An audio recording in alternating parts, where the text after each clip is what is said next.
Tieši šajā sekundē, kamēr tu klausies šos vārdus, tavā ķermenī notiek kaut kas šķietami neiespējams. Aptuveni 37 triljoni šūnu, katrs no tiem sarežģītāka nekā jebkura pilsēta uz zemes, darbojas perfektā saskaņā. Tavas sirds šūnas pulsē vienotā ritmā, lai gan neviena no tām nezina par citu eksistenci. Tavi neironi veido savienojums ātrumā, kas pārsniedz jebkuru datoru, un viss šis neticamais kārtības līmenis, katrs sirdspuksts, katra doma, katrs elpas vilciens pastāv tikai pateicoties tam, ko mēs saucam par haosu. Bez entropijas, bez šī pastāvīgā slīdēšanas uz nekārtību, tu nevarētu pastāvēt. Tavs prāts nevarētu domāt, tava sirds nevarētu pukstēt. Un tas nav metafora, tas ir fundamentāls fizikālais likums, ko zinātne saprata tikai pirms dažiem gadu desmitiem. Lielāko daļu cilvēces vēstures mēs esam uzskatījuši haosu par ienaidnieku. Senās civilizācijas veidoja mītus par dieviem, kas cīnās pret primāro nekārtību. Grieķi stāstīja par kosmu, kas uzvar haosu. Babilonietis Marduk nogalina haosa pūķi Tiamatu. Pat mūsdienu valodā vārds haoss nozīmē kaut ko negatīvu, katastrofu, sabrukumu, beigas. Bet tieši 20. gadsimta 70. gados Briselē krievu izcelsmes ķīmiķis Ilja Prigožins atklāja kaut ko revolucionāru. Viņš pierādīja, ka haoss nav iznīcināšanas spēks. Haoss ir radošais spēks. Viss, kas pastāv no galaktikām līdz tavai apziņai, rodas tieši tāpēc, ka visums pastāvīgi slīd uz nekārtību. Iedomājies, ka tu stāvi tukšā istabā, pilnīgi tukšā. Gaiss ir vienmērīgi sadalīts, temperatūra visur vienāda, nekas nekustas, nekas nenotiek. Šī ir pilnīga līdzsvara stāvokla, un tā ir nāve. Fizikā mēs to saucam par termodinamisko līdzsvaru. Tas ir stāvoklis, kurā vairs nekas nevar notikt, jo nav atšķirību, kas varētu radīt kustību. Nav siltāka un augstāka, nav blīvāka un retāka, nav augšas un apakšas. Tikai viendabīga, bezgalīga nekustība. Tagad iedomājies, ka tu atver logu. Augsts gaiss no āras sāk plūst iekšā. Siltais gaiss ceļas uz augšu, rodas strāvas, virpuļi, kustība. Un pēkšņi šajā kustībā, šajā šķietamajā haosā var rasties kaut kas jauns. Mākoņi, vētras, dzīvība, apziņa.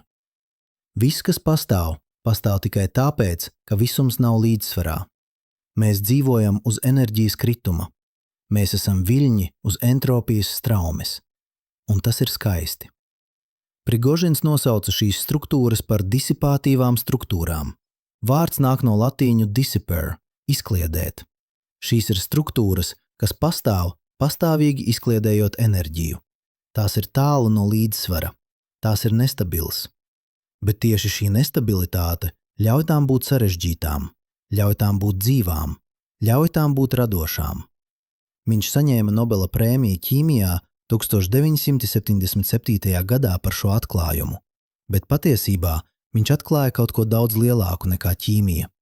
Viņš atklāja, kā visums rada pats sevi. Apskatīsim konkrētu piemēru. Benāra šūnas. Tās ir vienkāršas. Šķidrums, ko silda no apakšas. Kad temperatūras starpība ir maza, nekas īpašs nenotiek. Siltums vienkārši izplatās uz augšu, molekula pēc molekulas. Bet, kad temperatūras starpība sasniedz kritisko punktu, pēkšņi, it kā pēc komandas, šķidrums organizējas sešstūrainās šūnās. Miljoniem molekulu sāk kustēties saskaņoti. Siltais šķidrums ceļas šūnas centrā, augstais nolaižas malās. Rodas perfekts ģeometriskais raksts, kārtība no haosa. Bet šeit ir vissvarīgākais. Šīs šūnas nav stabilas. Tās pastāv tikai tik ilgi, kamēr caur tām plūst enerģija. Izslēdz sildītāju un tās pazūd. Tās ir kā virpuļi upē. Tie pastāv, bet tie nav lietas. Tie ir procesi, notikumi. Kustības raksti enerģijas plūsmā. Un tieši tāpat darbojas viss visumā. Galaktikas ir virpuļi gravitācijas laukā. Vētras ir virpuļi atmosfērā. Un tu esi virpulis enerģijas plūsmā, kas stiepjas no Saules līdz kosmosa augstumam. Domā par to. Katra ēdienreize, ko tu apēdi, ir Saules gaisma, kas uzkrāta augu molekulās. Augi uztver fotonus, gaismas daļiņas, kas ceļojušas 150 miljonus kilometru no Saules. Tie izmanto šo enerģiju, lai veidotu sarežģītas molekulas no vienkāršām, cukurus no oglekļa dioksīda, olbaltumvielas no slāpekļa. Tad tu apēd šos augus. Tava kuņģa sistēma sadala šīs sarežģītās molekulas atpakaļ vienkāršās, atbrīvo enerģiju, un šī enerģija uztur tavu sirdi pukstam, tavu prātu domājam, tavu ķermeni kustamies. Bet šeit ir paradokss. Katrs šis process, gremošana, domāšana, kustēšanās, palielina entropiju, rada siltumu, izkliedē enerģiju. Tu pastāvīgi kļūsti nekārtīgāks, tava ķermeņa molekulas pastāvīgi sadalās, tavas šūnas mirst, tavi proteīni degradējas. Un tomēr tu saglabā kārtību. Kā? Izkliedējot vēl vairāk nekārtības apkārt. Tu ēd zemu entropijas pārtiku, sakārtotus augus. Tu izdalīji augstu entropijas atkritumu produktus, siltumu, oglekļa dioksīdu, urīnvielu. Tu samazini savu entropiju, palielinot apkārtējās vides entropiju. Šis ir dzīvības noslēpums. Dzīvība nav tas, kas pretojas entropijai. Dzīvība ir tas, kas izmanto entropiju. Mēs esam dzinēji, kas darbojas uz entropijas gradientu starp Sauli un kosmosu. Mēs esam kanāli, caur kuriem visums pātrina savu ceļu uz nekārtību. Un tieši šis process, šī pastāvīgā slīdēšana uz haosu, rada visu sarežģītību, ko mēs redzam. Prigožins to saprata pētot ķīmiskās reakcijas. Viņš atklāja, ka sistēmas, kas ir tālu no līdzsvara, var uzvesties pilnīgi negaidīti. Tās var sākt svārstīties, var veidot viļņus, var radīt rakstus. Viņš nosauca šos punktus par bifurkācijas punktiem, brīžiem, kad sistēma var izvēlēties vienu no vairākiem ceļiem. Un šī izvēle nav iepriekš noteikta. Tā ir fundamentāli nenoteikta, haotiska, radoša. Iedomājies ūdens molekulu, kas sāk sasalt. Kad temperatūra nokrītas zem 0 grādiem, molekulas sāk organizēties kristālos. Bet kāda forma būs šiem kristāliem? Tas ir atkarīgs no bezgalīgi daudziem faktoriem – temperatūras svārstībām, gaisa plūsmām, putekļu daļiņām. Katrs sniega pārsliņš ir unikāls, jo katrs veidojas nedaudz atšķirīgos apstākļos. Haoss rada daudzveidību, nekārtība rada skaistumu, entropija rada formu, un tas pats princips darbojas visos mērogos. Apskatīsim galaktikas. Agrīnais visums, 1300 miljardi gadus atpakaļ, bija gandrīz pilnīgi viendabīgs. Gandrīz, bet bija sīkas svārstības, 1 daļa miljardā. Vienā vietā bija nedaudz vairāk matērijas, citur nedaudz mazāk. Šīs sīkās atšķirības bija kvantu svārstības, kas izstieptas līdz kosmiskajiem mērogiem inflācijas laikā. Tās bija haosa sēklas, un tad gravitācija sāka darboties. Vietas ar nedaudz vairāk matērijas piesaistīja vēl vairāk matērijas. Tās kļuva blīvākas, saspiedās, sakarsa. Pirmās zvaigznes aizdegās aptuveni 100 miljonus gadus pēc lielā sprādziena. Tās bija milzīgas, 100, 200 reizes masīvākas par mūsu Sauli. Tās dzīvoja īsi, dažus miljonus gadu, un tad eksplodēja kā supernovas. Un šīs eksplozijas izkliedēja jaunus elementus – oglekli, skābekli, dzelzi, visus elementus, no kuriem vēlāk veidosies planētas. Un dzīvība. Katrs atoms tavā ķermenī, izņemot ūdeņradi, ir veidots zvaigznē. Ogleklis tavos kaulos, dzelzs tavā asinī, kalcijs tavos zobus. Visi šie atomi reiz bija zvaigznes kodolā, kur temperatūra sasniedza miljoniem grādu. Tad zvaigzne eksplodēja. Atomi izklīda kosmosā, veidoja mākoņus. Šie mākoņi sabruka jaunās zvaigznēs. Ap tām veidojās planētas. Un uz vienas no šīm planētām, pēc miljardiem gadiem, šie atomi sapulcējās tavā ķermenī. Tu esi zvaigžņu puteklis, burtiski, bet tu esi arī kaut kas vairāk. Tu esi veids, kā visums aplūko pats sevi. Tu esi struktūra, kas radusies no haosa, kārtība, kas izauga no nekārtības. Un tas nav nejaušība, tas ir likumsakarīgi. Šeit mums jāsaprot vēl viens fundamentāls princips. Otrais termodinamikas likums saka, ka entropija vienmēr pieaug, bet tas nenozīmē, ka viss kļūst vienkāršāks.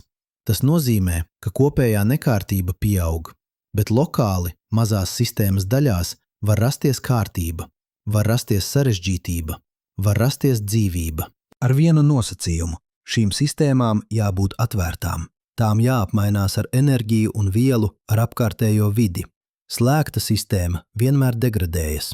Tā slīd uz līdzsvaru, uz viendabību, uz nāvi. Bet atvērta sistēma, caur kuru plūst enerģija, var kļūt sarežģītāka, var attīstīties, var radīt jaunas formas, un tieši tāpēc Zeme ir tik bagāta ar dzīvību. Mēs neesam slēgta sistēma. Mēs saņemam milzīgu enerģijas plūsmu no Saules, un mēs izstaro šo enerģiju atpakaļ kosmosā kā infrasarkano starojumu. Mēs esam kanāls, cauruļvads, enerģijas transformators. Bet šeit ir vissvarīgākais. Šī transformācija nav vienkārša. Tā nav tikai siltuma pārveidošana no vienas formas citā. Tā ir radošs process. Katru reizi, kad enerģija plūst caur sarežģītu sistēmu, tā var radīt jaunas struktūras, jaunus rakstus, jaunas iespējas. Un jo sarežģīga ir sistēma, jo vairāk iespēju tā var radīt. Apskatīsim konkrētu piemēru no ķīmijas. Beloušova-Žabotinska reakcija. To atklāja padomju ķīmiķis Boris Beloušovs 50. gadu sākumā. Viņš sajaukoja dažas vienkāršas ķīmiskas vielas, bromsavienojumus, skābes, metālu katalizatorus. Un pēkšņi šķīdums sāka mainīt krāsu no dzeltenas uz bezkrāsainu, tad atpakaļ uz dzeltenu, tad atkal bezkrāsainu, regulāri, precīzi, it kā tas būtu dzīvs. Beloušovs iesniedza rakstu zinātniskajam žurnālam, to noraidīja. Redaktori teica, ka tas ir neiespējami. Ķīmiskās reakcijas nevar svārstīties, tās vienmēr slīd uz līdzsvaru. Viņš iesniedza citam žurnālam, atkal noraidīja. Viņš nomira, tā arī nesagaidījis atzinību. Tikai 60. gados cits zinātnieks, Anatolijs Žabotinskis, atkārtoja eksperimentu un pierādīja, ka tas ir reāls. Un tad zinātnieki saprata, viņi bija atklājuši kaut ko fundamentālu, ķīmisko pulksteni, sistēmu, kas pati sevi organizē laikā. Tagad iedomājies, ka tu izlej šo reakciju plānā slānī.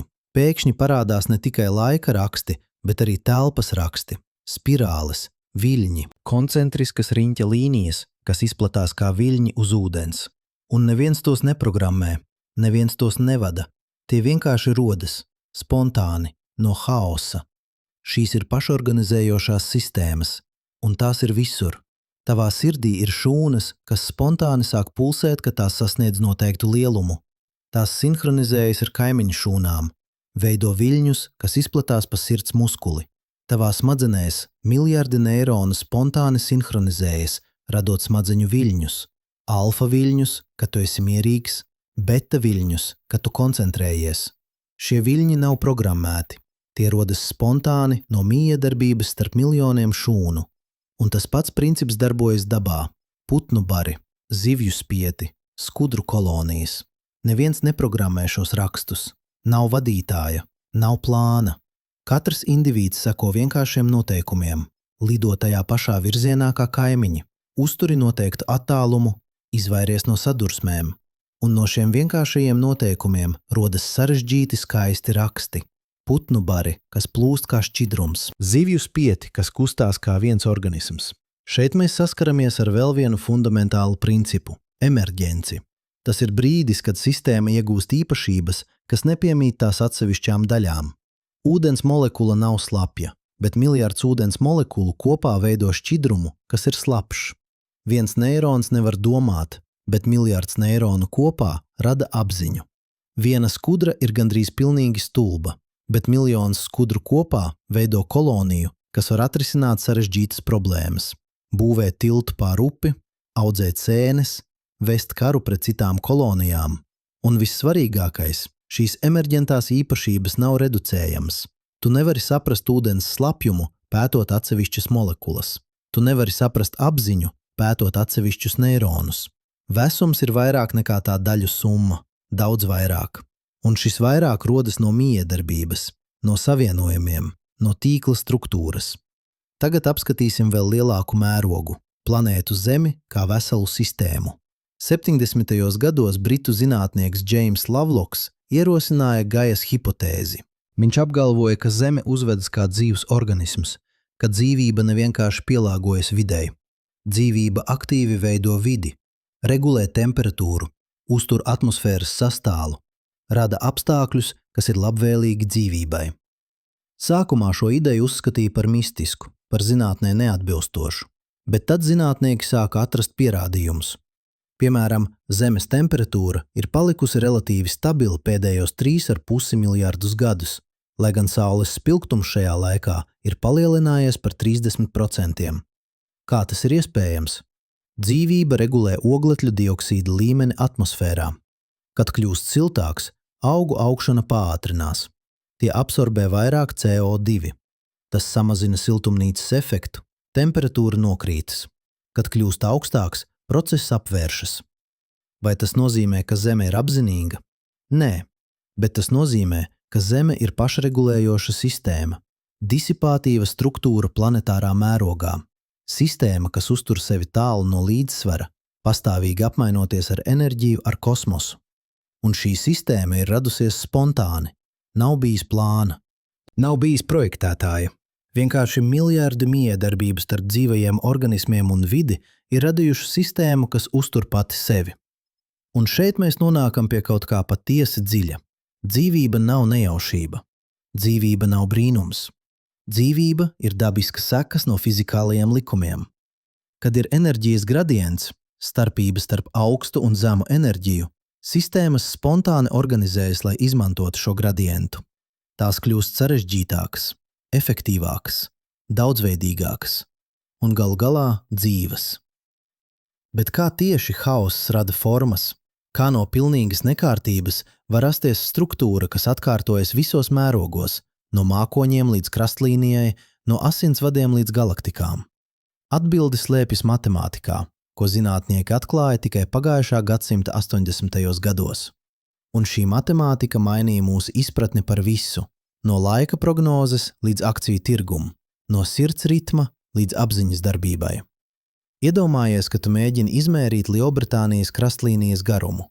Tu ņem karti, izmanto lineālu, iegūsti kādu skaitli, teiksim 12,000 kilometru, bet tad tu ņem detalizētāku karti. Tagad tu redzi mazākas līcītes, mazākus izvirzījumus.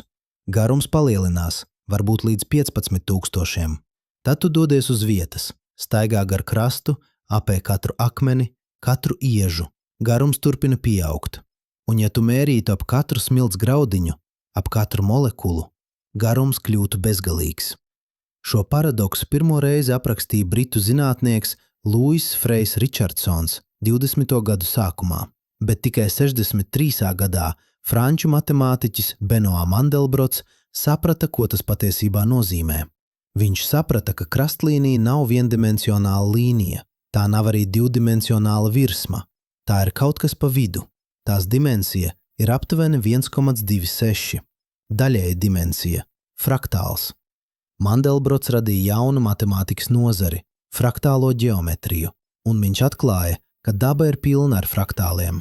Koki, katrs zars sadalās mazākos zaros, kas sadalās vēl mazākos, un raksts atkārtojas. Plaušas. Bronhī sadalās bronhiolos, kas sadalās alveolās, un atkal tas pats raksts visos mērogos. Asinsvadi. Artērijas kļūst par arteriolām, kas kļūst par kapilāriem.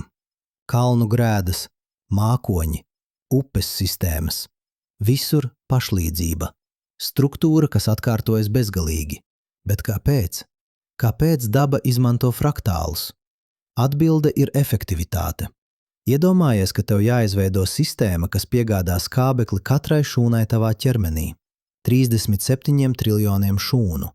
Ja tu izmantotu vienkāršu zarošanos, viena caurule sadalās divās, tās sadalās četrās, tev būtu nepieciešams milzīgs skaits zarošanās līmeņu. Sistēma būtu neefektīva. Bet ja tu izmanto fraktālu struktūru, kur katrs līmenis ir nedaudz mazāka kopija iepriekšējā, tu vari sasniegt katru šūnu ar relatīvi nelielu zarošanās līmeņu skaitu. Tava asinsrites sistēma ir brīnišķīgs piemērs. No sirds iziet viena galvenā artērija – aorta. Tā sadalās dažās lielās artērijās. Tās sadalās daudzās vidējās. Tās tūkstošos mazās. Un galu galā miljardos mikroskopisku kapilāru, kas saskaras ar katru šūnu. Kopējais garums Ja tu izklātu visus asinsvadus vienā līnijā, būtu aptuveni 100 000 kilometru, 2,5 reizes ap Zemes ekvatoru. Un viss tas ietilpst tavā ķermenī, pateicoties fraktālai struktūrai. Tas pats princips darbojas tavās plaušās. Tev ir aptuveni 300 miljoni alveolu, mazas gaisa maisiņi, kur notiek gāzu apmaiņa. Ja tu izklātu visas šīs alveolas plakanā virsmā, tās aizņemtu aptuveni 70 kvadrātmetru, tenisa korta lielumu. Bet tās ir sakļautas telpā, kas ir mazāka par futbola bumbu. Kā? Fraktāla zarošanās. Katrs elpceļš sadalās divās mazākās caurulēs. Tās sadalās vēl divās, un tā 23 reizes. Rezultāts – milzīga virsma mazā tilpumā. Bet fraktāli nav tikai par efektivitāti, tie ir arī par izturību. Iedomājies koku vētrā. Ja tam būtu vienkārša struktūra, taisnas stumbrs ar zariem, kas aug tikai vienā līmenī, vējš to nolaustu. Bet pateicoties fraktālai struktūrai, slodze sadalās. Katrs zars var locīties neatkarīgi. Katrs zariņš absorbē daļu no spēka. Koks kļūst elastīgs, pielāgojas, izdzīvo. Un šeit ir vissvarīgākais. Fraktāli rodas spontāni, haotiskās sistēmās. Tev nav nepieciešams plāns, nav nepieciešams projektētājs. Vienkārši ļauj sistēmai augt, sekojot vienkāršiem noteikumiem, un fraktāla struktūra rodas pati no sevis. Koks aug, sekojot vienkāršam principam. Zars aug uz augšu un uz gaismu, un kad tas kļūst pietiekami liels, tas sadalās. Tas ir viss. Bet no šī vienkāršā noteikuma rodas sarežģīta, skaista fraktāla forma. Tagad apskatīsim vēl dziļāk matemātisko haosu. 80. gadu sākumā zinātnieki atklāja, ka ļoti vienkāršas vienādojumi var radīt ārkārtīgi sarežģītu uzvedību. Piemēram, loģistiskais vienādojums. Tas apraksta populācijas augšanu. Ja populācija ir maza, tā aug ātri. Ja tā ir liela, tā samazinās, jo trūkst resursu. Ļoti vienkārši. Bet, kad tu sāc rēķināt, kas notiek laika gaitā, rezultāti ir šokējoši. Ar noteiktiem parametriem populācija stabilizējas, sasniedz līdzsvaru. Ar citiem tā sāk svārstīties. 1 gads augsta, nākamais zema. Tad svārstības kļūst sarežģītākas. 4 gadu cikls, tad 8, tad 16. Un pēkšņi haoss. Pilnīgi neprognozējama uzvedība, bet ne patvaļīga. Ja tu uzzīmē grafiku, tu redzi struktūru, rakstu, fraktālu. Šo atklājumu sauc par ceļu uz haosu, un tas ir universāls. Tas parādās visur, no ūdens pilēm, kas pilno krāna, līdz sirds ritma traucējumiem. Sistēmas sāk vienkārši, kļūst sarežģītākas un galu galā kļūst haotiskas. Bet šis haoss nav nejauša trokšņa, tas ir determinēts haoss. Tas nozīmē, ka sistēma seko noteiktiem likumiem, bet tās uzvedība ir praktiski neprognozējama. Šeit mēs saskaramies ar slaveno tauriņa efektu. Meteorologs Edvards Lorents to atklāja 63. gadā, mēģinot modelēt laika apstākļus. Viņš ievadīja sākuma datus savā datorā, palaida simulāciju, tad viņš gribēja atkārtot to pašu simulāciju. Bet šoreiz viņš ievadīja datus ar nedaudz mazāku precizitāti. 3 decimālzīmes vietā 6. Viņš domāja, ka rezultāts būs gandrīz tāds pats, bet tas bija pilnīgi atšķirīgs. Lorents saprata. Atmosfēra ir haotiska sistēma. Sīkas izmaiņas sākuma apstākļos eksponenciāli pieaug. Tauriņš, kas plīvē ar spārniem Brazīlijā, teorētiski var izraisīt tornādo Teksasā. Ne tieši, protams, bet tā plīvēšana maina gaisa plūsmas. Tās maina mākoņu veidošanos. Tas maina temperatūru, un šīs sīkās izmaiņas kaskādē cauri sistēmai, līdz galu galā, nedēļas vai mēneša laikā, laika apstākļi ir pilnīgi atšķirīgi. Tas nozīmē, ka precīza ilgtermiņa laika prognoze ir neiespējama. Ne tāpēc, ka mums trūks datu, ne tāpēc, ka mūsu datori nav pietiekami jaudīgi, bet tāpēc, ka atmosfēra ir fundamentāli neprognozējama. Tu nekad nevari izmērīt sākuma apstākļus ar bezgalīgu precizitāti. Un jebkura nenoteiktība, cik arī maza, galu galā izaug līdz pilnīgai nenoteiktībai. Bet šeit ir paradoks. Lai gan mēs nevaram prognozēt precīzus laika apstākļus pēc 2 nedēļām, mēs varam prognozēt klimatu. Mēs varam teikt, ka vasarā būs siltāk nekā ziemā, ka tropos būs karstāk nekā polārajos apgabalos, ka noteiktās vietās būs vairāk nokrišņu, kā tas ir iespējams? Tāpēc, ka haotiskās sistēmas, lai gan tās ir neprognozējamas detaļās, ir prognozējamas statistiski. Tās paliek noteiktos robežās. Tās veido atraktorus. Atraktors ir kā magnēts fāzes telpā. Tas ir stāvoklis vai stāvokļu kopa, uz kuru sistēma tiecas. Vienkāršākais atraktors ir punkts. Sistēma vienmēr atgriežas tajā pašā stāvoklī.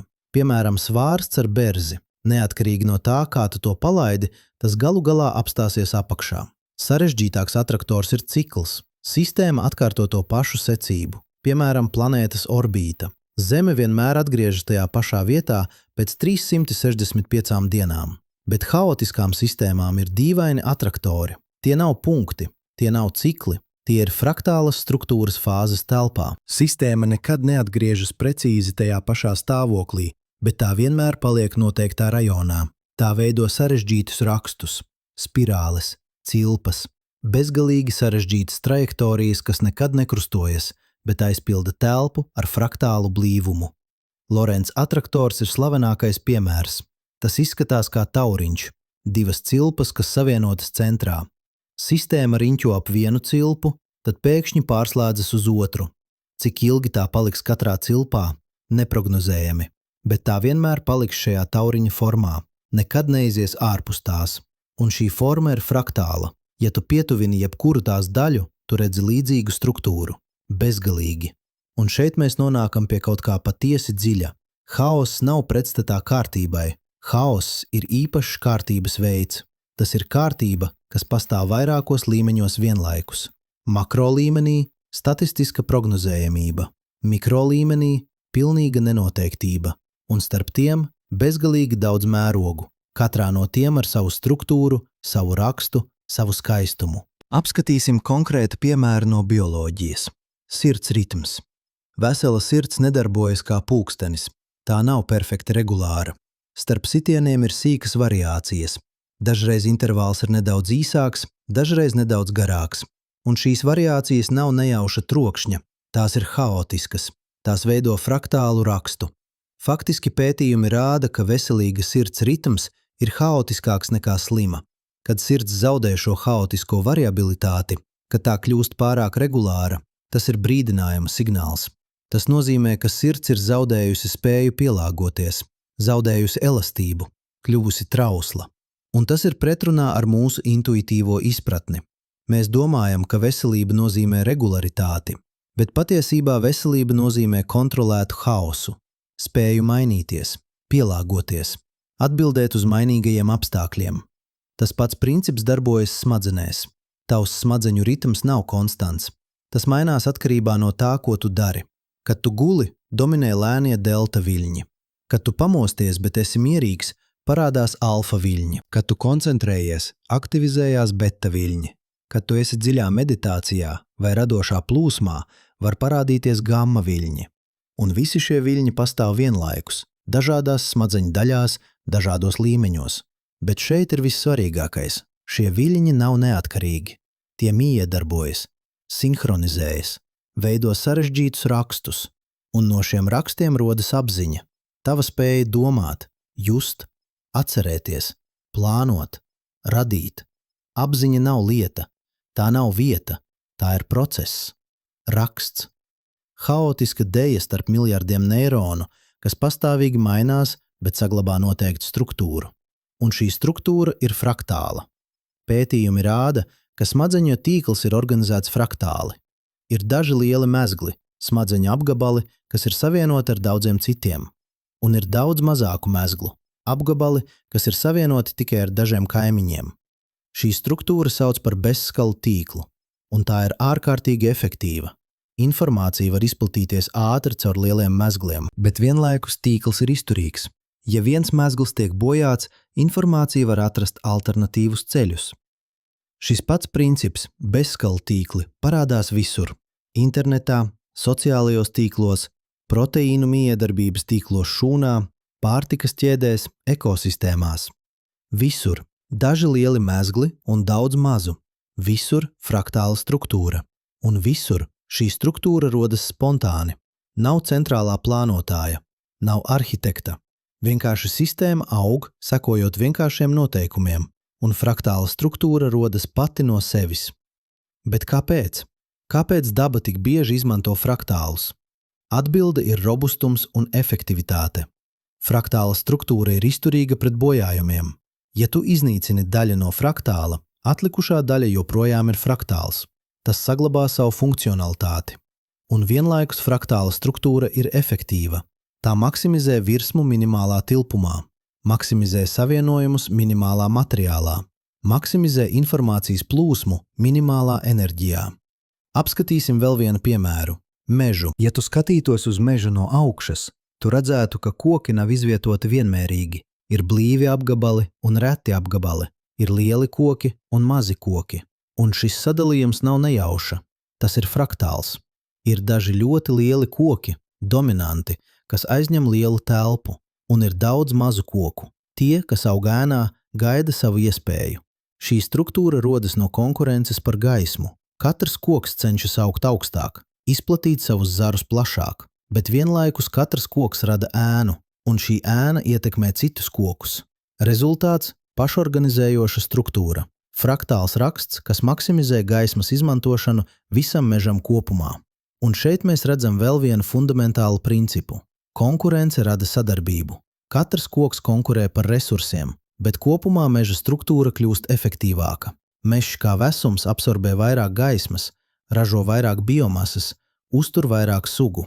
Konkurence individuālā līmenī rada optimizāciju sistēmas līmenī. Tas pats princips darbojas ekonomikā. Uzņēmumi konkurē par klientiem, bet kopumā tirgus kļūst efektīvāks, preces kļūst labākas, cenas kļūst zemākas, inovācijas pātrinās.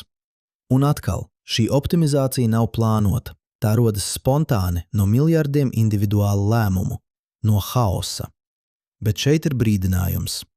Haotiskas sistēmas ir jutīgas pret sākuma apstākļiem. Tās var būt stabilas ilgu laiku, un tad pēkšņi pārēj uz jaunu stāvokli. Bifurkācija, režīma maiņa. Un šīs pārējas bieži ir neprognozējamas. Tu nevari zināt, kad tās notiks. Tu vari tikai zināt, ka tās notiks. Klimata sistēma ir labs piemērs. Zemes vēsturē ir bijuši periodi, kad klimats ir bijis stabils gadu miljoniem. Un tad pēkšņi maiņa. Ledus laikmets sākas dažu gadsimtu laikā, vai beidzas vēl ātrāk. Šīs pārējas ir saistītas ar pozitīvām atgriezeniskajām saitēm. Piemēram, kad temperatūra paaugstinās, ledus kūst. Tas samazina Zemes albedo, spēju atstarot saules gaismu. Tas nozīmē, ka vairāk enerģijas tiek absorbēts. Temperatūra paaugstinās vēl vairāk ledus kūst. Process pātrinās. Vai arī pretēji, kad temperatūra pazeminās, veidojas vairāk ledus. Tas palielina albedo. Mazāk enerģijas tiek absorbēts. Temperatūra pazeminās vēl vairāk, sistēmas līd uz jaunu stāvokli. Un šīs pārējas var būt ļoti ātras. Pierādījumi no ledus kodoliem rāda, ka temperatūra var mainīties par 10 grādiem dažu gadu desmitu laikā. Tas ir acumirklis ģeoloģiskajā laika skalā. Un šeit ir vissvarīgākais. Mēs dzīvojam haotiskā sistēmā.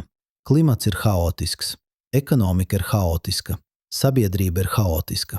Tas nozīmē, ka mēs nevaram prognozēt nākotni ar precizitāti, bet tas arī nozīmē, ka nākotne nav iepriekš noteikta.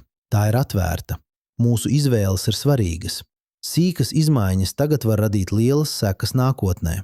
Tas ir gan biedējoši, gan iepriecinoši. Biedējoši, jo mēs nevaram kontrolēt visu, nevaram garantēt rezultātus, nevaram izvairīties no pārsteigumiem. Bet iepriecinoši, jo tas nozīmē, ka ir iespējas, ir telpa radošumam, ir vieta jaunām idejām, jaunām struktūrām, jaunām iespējām. Un šeit mēs atgriežamies pie Prigožina disipatīvām struktūrām. Atceries, šīs ir struktūras, kas pastāv tālu no līdzsvara, kas pastāvīgi apmainās ar enerģiju un vielu ar vidi, un kas tieši tāpēc var būt sarežģītas, var attīstīties, var radīt jaunas formas. Tagad mēs varam pievienot vēl vienu slāni izpratnei. Šīs struktūras nav tikai sarežģītas, tās ir fraktālas. Tās atkārtojas visos mērogos, no molekulām līdz šūnām, no šūnām līdz orgāniem, no orgāniem līdz organismiem, no organismiem līdz ekosistēmām, no ekosistēmām līdz biosfērai. Katrs līmenis ir pašlīdzīgs iepriekšējam. Katrs līmenis ir disipātīva struktūra, kas sastāv no mazākām disipātīvām struktūrām. Un visi šie līmeņi miedarbojas. Molekulas veido šūnas, šūnas veido orgānus, orgāni veido organismu, organismi veido ekosistēmas. Bet vienlaikus ekosistēmas ietekmē organismus, organismi ietekmē orgānus, orgāni ietekmē šūnas, šūnas ietekmē molekulas. Ir atgriezeniskā saite visos līmeņos, ir miedarbība visos virzienos. Un no šīs sarežģītās, daudz līmeņu, fraktālas miedarbības rodas kaut kas patiesi brīnišķīgs. Rodas spēja pielāgoties, spēja mācīties, spēja radīt, rodas dzīvība, rodas apziņa, rodas kultūra, rodas zinātne, rodas māksla.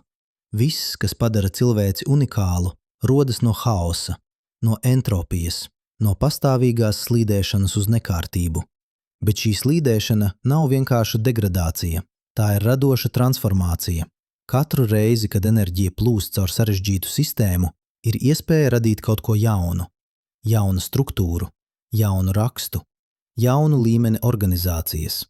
Un jo sarežģītāka ir sistēma, jo vairāk iespēja tā piedāvā. Mēs esam šīs radošās transformācijas produkti. Mēs esam struktūras, kas radušās no 4,5 miljārdu gadu ilgas evolūcijas, no bezgalīgi daudzām bifurkācijām, no neskaitāmām izvēlēm, ko veikušas molekulas, šūnas, organismi. Un katru dienu mēs turpinām šo procesu. Katru dienu mēs radām jaunas struktūras, jaunas idejas, jaunas iespējas. Tas ir haosa dāvana, ne iznīcināšana, bet radīšana. Ne sabrukums, bet transformācija. Ne beigas, bet sākums. Un jo vairāk mēs to saprotam, jo vairāk mēs varam izmantot šo spēku. Ne cīnīties pret haosu, bet dejot ar to. Ne mēģināt kontrolēt visu, bet mācīties peldēt straumē. Ne baidīties no nenoteiktības, bet pieņemt to kā iespēju. Pirms 4,5 miljārdiem gadiem Zeme bija elle. Virsma izkususi lava. Atmosfēra indīgas gāzes. Temperatūra 100 grādu. Meteorīti bombardēja planētu katru dienu, okeāni vārījās, vulkāni griezās. Un tomēr tieši šajā haosā, tieši šajā šķietami neiespējamajā vidē notika kaut kas pārsteidzošs. Rodās pirmā dzīvība. Kā tas bija iespējams? Kā no ķīmiskā haosa varēja rasties kaut kas tik sarežģīts kā dzīva šūna?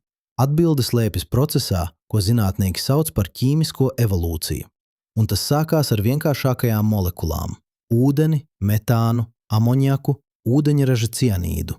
Šīs molekulas pastāvīgi sadūrās, saistās, sadalās, miljardiem reižu sekundē.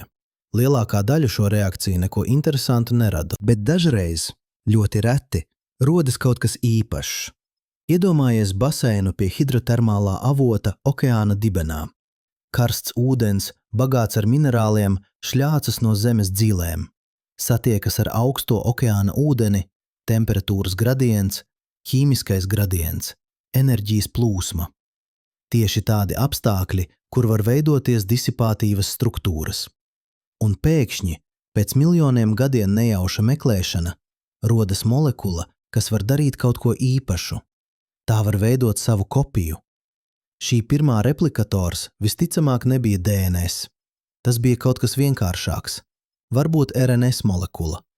Varbūt pat vienkāršāks, kāds minerālu kristāls, kas var katalizēt savu veidošanos. Bet tiklīdz šāda molekula parādās, viss mainās. Tagad ir atlase. Molekulas, kas var replicēties ātrāk, kļūst biežākas. Molekulas, kas ir stabilākas, izdzīvo ilgāk. Molekulas, kas var izmantot pieejamos resursus efektīvāk, dominē. Un šeit sākas brīnišķīgā haosa deja. Katru reizi, kad molekula replicējas, ir iespēja kļūdai. Ātoms nepareizā vietā, saite nepareizā leņķī. Lielākā daļa šo kļūdu ir kaitīgas. Molekula zaudē spēju replicēties, tā pazūd. Bet dažreiz, ļoti reti, kļūda uzlabo molekulu, padara to ātrāku, stabilāku, efektīvāku. Un šī uzlabotā versija sāk dominēt. Tas ir dabiskās atlases kodols. Ne plāns, ne mērķis, vienkārši variācija un atlase. Haoss rada daudzveidību, vide atlasa, kas izdzīvo, un process atkārtojas. miljardiem reižu, miljardus gadus. Un lēnām, soli pa solim, vienkāršas molekulas kļūst sarežģītākas. Rodas membrānas, kas norobežo iekšējo vidi no ārējās. Rodas metabolisma ceļi, kas pārveido vielas un enerģiju. Rodas ģenētiskais kods, kas uzglabā informāciju. Un tad, aptuveni 3,5 miljardus gadus atpakaļ, rodas pirmā īstā šūna – prokariots. Vienkāršs organisms bez kodola, bet jau ar visām pamata dzīvības pazīmēm – membrāna, metabolisms, replikācija, un no šī viena vienkāršā organisma caur bezgalīgām variācijām un atlasi radīsies visa dzīvības daudzveidība uz Zemes. Bet evolūcija nav lineārs process. Tā nav vienkārša kāpšana pa kāpnēm no vienkāršā uz sarežģīto. Tā ir zaraina, fraktāla struktūra. Koks ar miljardiem zaru. Katrs zars ir suga. Katrs zarošanās punkts ir brīdis, kad viena suga sadalās divās. Un šie zarošanās punkti nav vienmērīgi sadalīti laikā. Ir periodi, kad notiek eksplozīva diversifikācija, un ir periodi, kad dominē stabilitāte. Apskatīsim Kambra eksploziju. Pirms 540 miljoniem gadiem pēkšņi, ģeoloģiski acumirklī, 10 līdz 20 miljonu gadu laikā parādās gandrīz visas lielās dzīvnieku grupas – poriferi, snidāriji, anelīdi, molluski, artropodi, hordovie. Viss, kas vēlāk attīstīsies zivīs, abinieku, rāpuļu, putnu, zīdītāju. Visi pamata ķermeņa plāni rodas šajā īsajā laika periodā. Kāpēc? Ko izraisīja šo eksploziju? Zinātnieki joprojām diskutē, bet visticamāk tas bija vairāku faktoru kombinācija. Skābekļa līmenis atmosfērā sasniedza kritisko slieksni. Tas ļāva attīstīties lielākiem, aktīvākiem organismiem. Plēsēji parādījās pirmo reizi. Tas radīja jaunu, selektīvo spiedienu, nepieciešamību pēc aizsardzības, maskēšanās, ātruma. Un varbūt vissvarīgākais – attīstījās Hox gēni. Šie ir galvenie regulatorie gēni, kas kontrolē ķermeņa plāna veidošanos. Un tiklīdz šie gēni parādījās, kļuva iespējams eksperimentēt ar dažādām ķermeņa formām. Un šeit mēs redzam haosu darbībā. Hox gēnu mutācijas var radīt dramātiskas izmaiņas. Kāja var pārvērsties antennā, segments var dublēties, jauna ķermeņa daļa var parādīties. Lielākā daļa šo izmaiņu ir letālas, bet dažas, ļoti retas, rada jaunu funkcionalitāti, jaunu iespēju, jaunu ceļu evolūcijai. Un tad process turpinās. Organismi kļūst sarežģītāki, rodas daudzšūnu organismi ar specializētām šūnām, rodas orgāni, rodas sistēmas. Katrs līmenis – jauna disipātīva struktūra, jauns veids, kā organizēt enerģijas plūsmu, jauns veids, kā samazināt lokālo entropiju, palielinot globālo. Apskatīsim konkrētu piemēru – acu evolūciju. Acis ir neatkarīgi attīstījušās vismaz 40 reizes dažādās dzīvnieku grupās. Kāpēc? Tāpēc, ka redze dod milzīgu priekšrocību. Spēja uztvert gaismu ļauj atrast pārtiku, izvairīties no plēsējiem, atrast partneri, orientēties vidē. Bet kā var attīstīties kaut kas tik sarežģīts kā acis? Darvinists varētu teikt pakāpeniski, un viņš būtu taisnība. Bet šeit ir svarīgi saprast, katrs solis ir funkcionāls. Nav nepieciešams uzreiz radīt perfektu aci. Sāc ar vienkāršu, gaismas jutīgu šūnu. Tā jau dod priekšrocību. Tu vari atšķirt gaismu no tumsas, dienu no nakts, tad pievieno pigmentu, kas absorbē gaismu efektīvāk, vēl labāk, tad iedobums, kas ļauj noteikt gaismas virzienu, vēl labāk, tad iedobums kļūst dziļāks, veidojas kamera obskura efekts, vēl labāk, tad parādās lēca, kas fokusē gaismu, un tā tālāk. Katrs solis ir neliels, katrs solis dod priekšrocību, un pēc miljoniem gadiem tu iegūsti cilvēka aci, vai astoņkāja aci, vai mušas salikto aci. Katrs risinājums ir atšķirīgs, katrs ir pielāgots konkrētai videi, konkrētam dzīvesveidam, bet visi rodas no tā paša pamata principa – variācija un atlase, haoss un kārtība. Tagad apskatīsim vēl sarežģītāku piemēru – smadzeņu evolūciju. Pirmajiem daudzšūnu dzīvniekiem nebija smadzeņu, bija tikai difūzs nervu tīkls, bet tad, aptuveni pirms 500 miljoniem gadiem, rodas pirmās īstās smadzenes. Vienkārša nervu šūnu koncentrācija galvas galā. Kāpēc galvas galā? Tāpēc, ka lielākā daļa dzīvnieku kustās ar galvu uz priekšu un ir lietderīgi, lai sensorie orgāni, acis, ausis, deguns būtu priekšā, un ir lietderīgi, lai informācijas apstrādes centrs būtu tuvu sensoriem. Un tad sākas brīnišķīgā smadzeņu evolūcija. Zivīm vienkāršas smadzenes, kas galvenokārt apstrādā ožu un redzes informāciju. Abinieku nedaudz sarežģītākas, ar labāku kustību koordināciju. Rāpuļiem vēl sarežģītākas, ar pirmo garozas versiju. Zīdītājiem dramātiska garozas paplašināšanās. Un primātiem, īpaši cilvēkiem, neokorteks kļūst milzīgs. Aizņem 80% no smadzeņu tilpuma. Bet šeit ir vissvarīgākais. Smadzenes neattīstās, vienkārši kļūstot lielākas. Tās attīstās kļūstot sarežģītākas, veidojot vairāk savienojumu, vairāk līmeņu, vairāk atgriezenisko saišu.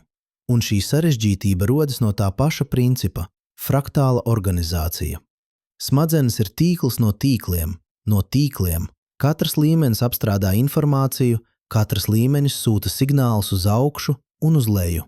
Un no šīs daudzlīmeņa mijiedarbības rodas apziņa. Bet kas ir apziņa? Tas ir viens no lielākajiem neatrisinātajiem jautājumiem zinātnē. Kā no neirona aktivitātes, no elektriskiem impulsiem, kas šaujas pa aksoniem, rodas subjektīvā pieredze, kā rodas sajūta, ka es esmu, kā rodas kvāle, sarkanas krāsas sarkanums, sāpes sāpīgums, mīlestības mīlestīgums. Mēs nezinām pilnīgu atbildi, bet mēs zinām dažas lietas. Mēs zinām, ka apziņa nav lokalizēta vienā vietā. Nav apziņas centra smadzenēs. Apziņa ir emerģenta īpašība. Tā rodas no globālās smadzeņu aktivitātes, no tā, kā dažādas smadzeņu daļas sazinās savā starpā, no tā, kā informācija integrējas vienotā pieredzē. Un šeit mēs atkal redzam fraktālu struktūru. Apziņa nav viena lieta, tā ir hierarhija. Ir zemākie līmeņi, pamata uztvere, refleksi, instinkti. Ir vidējie līmeņi, emocijas, atmiņa, uzmanība. Ir augstākie līmeņi, abstrakta domāšana, pašapziņa, metakognicija. Un visi šie līmeņi miedarbojas. Augstākie līmeņi var modulēt zemākos, zemākie līmeņi var ietekmēt augstākos. Ir pastāvīga dinamiska miedarbība, un šī miedarbība ir haotiska.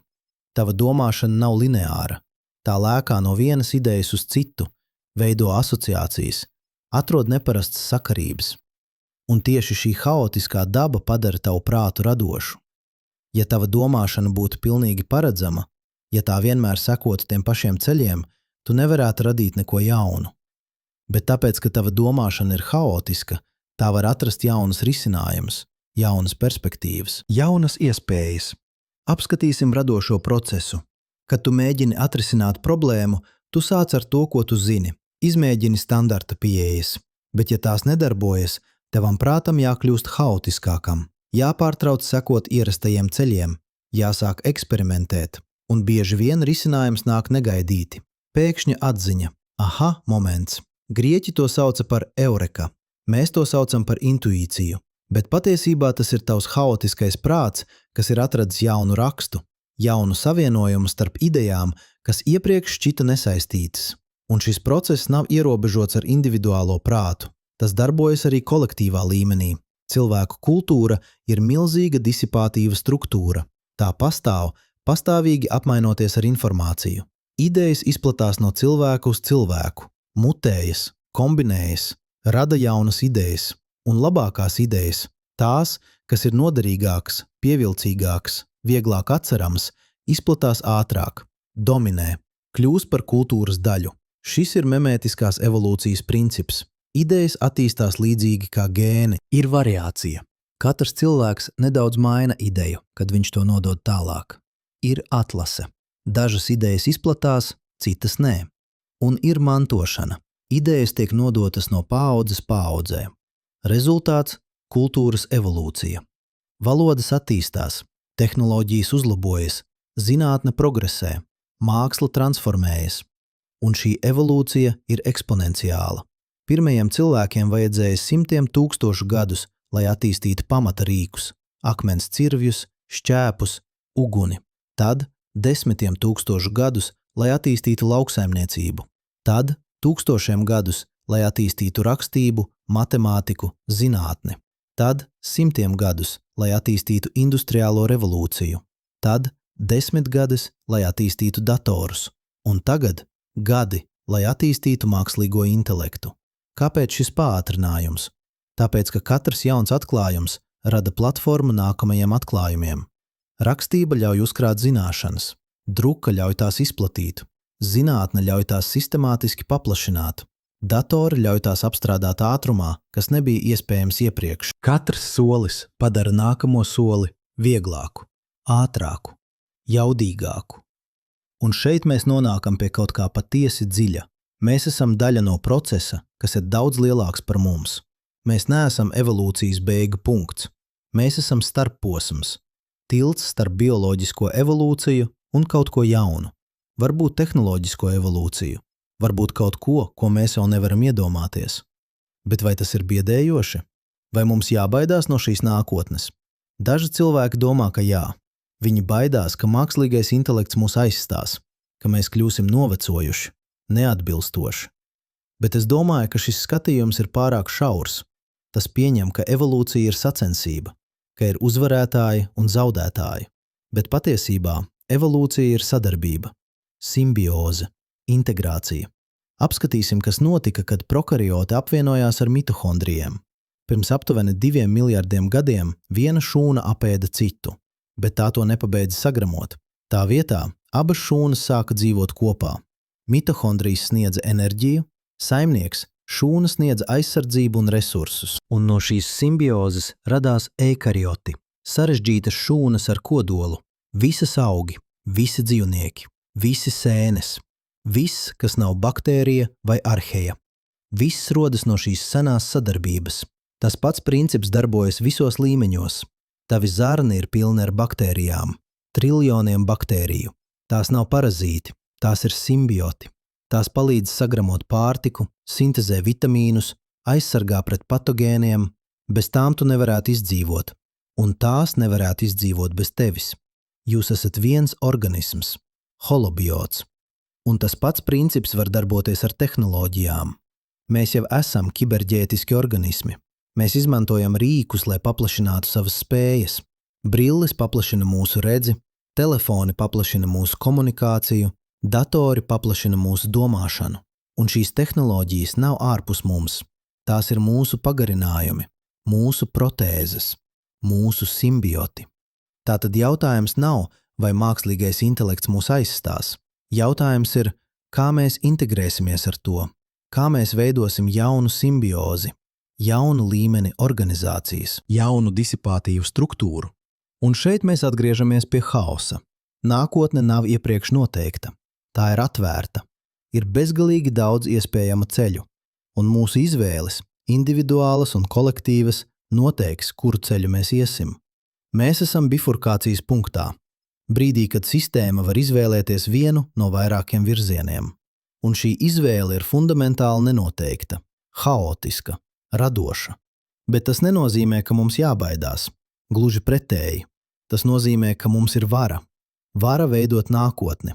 Nepilnīga vara. Mēs nevaram kontrolēt visu, bet pietiekama vara, lai ietekmētu virzienu, lai palīdzētu sistēmai atrast labāku ceļu, labāku atraktoru. Un kā mēs to darām? Pirmkārt, saprotot sistēmu, saprotot, kā tā darbojas, kāda ir tās atgriezeniskās saites, kāda ir tās bifurkācijas punkti, kur ir sviras, kur neliela ietekme var radīt lielas izmaiņas. Otrkārt, eksperimentējot, izmēģinot dažādas pieejas, mācīties no kļūdām, pielāgoties. Treškārt, sadarbojoties, apzinoties, ka mēs visi esam daļa no vienas sistēmas, ka mūsu labklājība ir savstarpēji saistīta. Un šeit zinātne par haosu mums dod cerību. Tā rāda, ka pat sarežģītās, neprognozējamās sistēmās ir raksti, ir struktūra, ir iespēja saprast. Un ja mēs saprotam, mēs varam rīkoties gudrāk, varam izvairīties no kaitīgām atgriezeniskajām saitēm, varam stiprināt labvēlīgas, varam palīdzēt sistēmai kļūt izturīgākai, pielāgojamākai, radošākai. Tas ir haosa paradokss. No vienas puses pilnīga nenoteiktība, no otras dziļa kārtība, No vienas puses neiespējamība prognozēt, no otras iespēja saprast. No vienas puses baiļu avots, no otras cerības avots. Un atslēga ir mainīt mūsu perspektīvu, pārtraukt raudzīties uz haosu kā uz ienaidnieku, sākt raudzīties uz to kā uz sabiedroto, uz radošo spēku, kas ir veidojis visu, kas pastāv. Es saprotu perfekti, ko jūs tagad domājat. Viss šis stāsts par radošo haosu, vai tas nav tikai skaista metafora?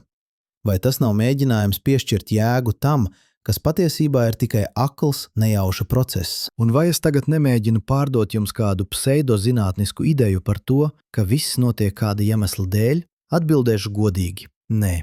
Un tieši tāpēc, ka zinātne par haosu ir tik revolucionāra. Tā nedara to, ko dara lielākā daļa pseidozinātnes. Tā nepievieno nozīmi tur, kur tās nav. Gluži pretēji. Tā parāda, ka pati nozīmes jēdziena struktūra rodas no fizikāliem procesiem.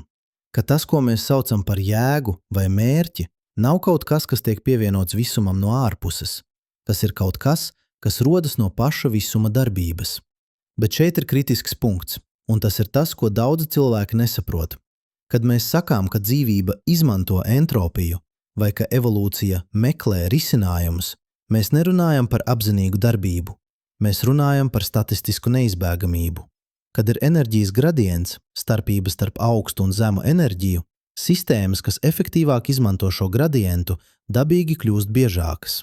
Ne tāpēc, ka kāds tās izvēlas, bet tāpēc, ka tās vienkārši izdzīvo ilgāk, vairojas vairāk, dominē. Tas ir kā ūdens, kas tek lejup pa kalnu. Ūdens nemeklē ātrāko ceļu, tas vienkārši tek, un gravitācija nosaka, ka tas dabīgi atradīs zemāko punktu. Tas pats ar evolūciju. Organismi nemeklē labākus risinājumus. Tie vienkārši mutē, un atlase nosaka, ka labākie risinājumi dabīgi izplatās. Nav nolūka, nav plāna, tikai fizika.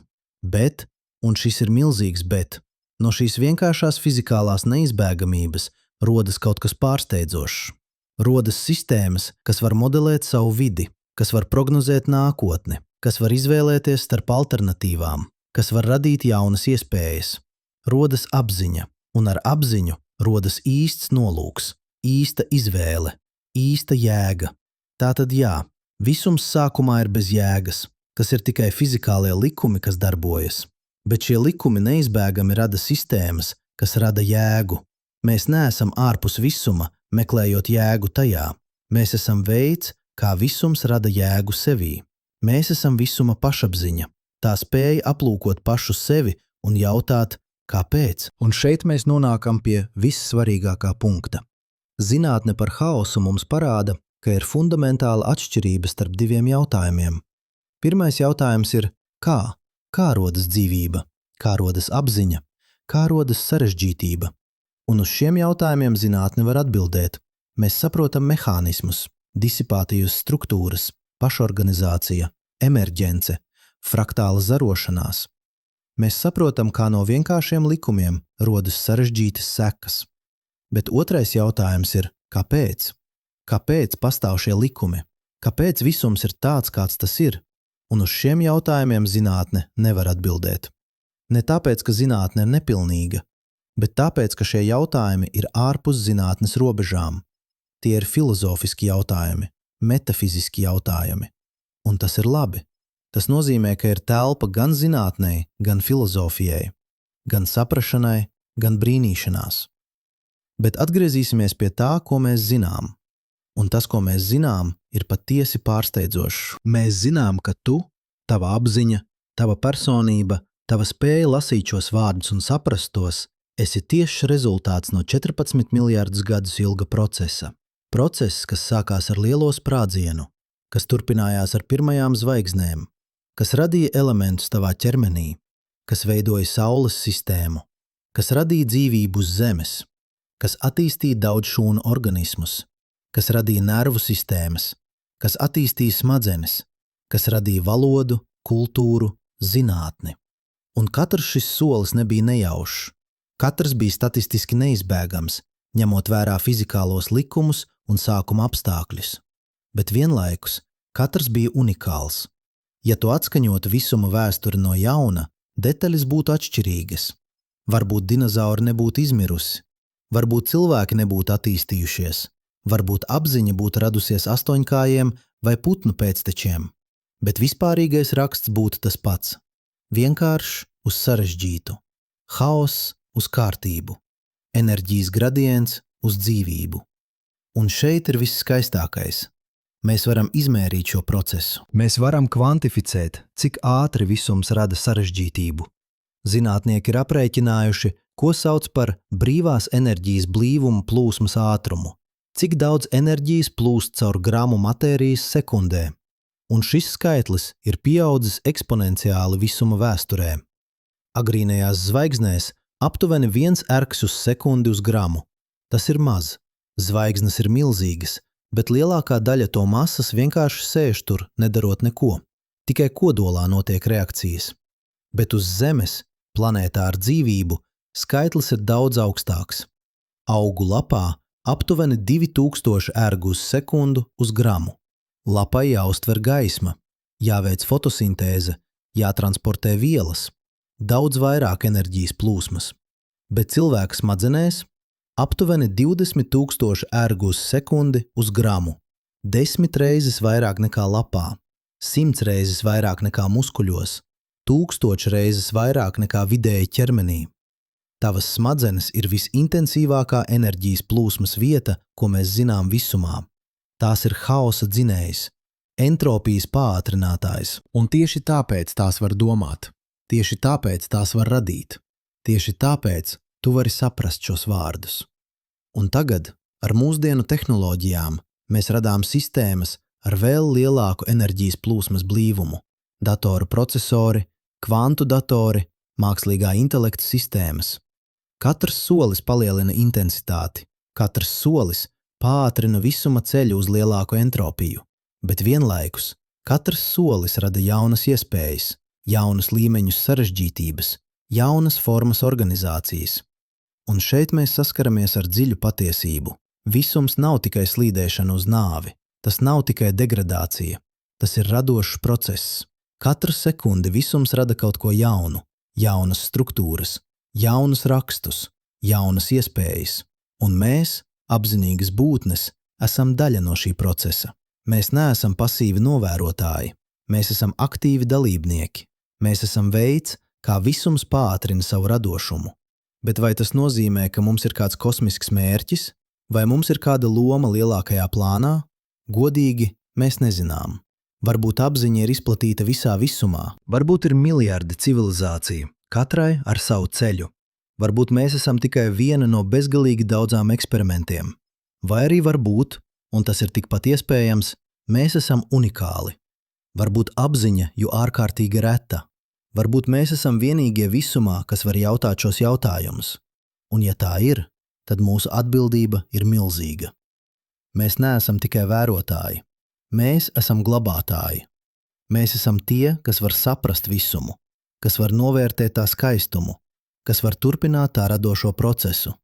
Un ja mēs pazudīsim, ja cilvēce iznīks, tad varbūt visums zaudēs savu spēju aplūkot pašu sevi, vismaz šajā galaktikas stūrī.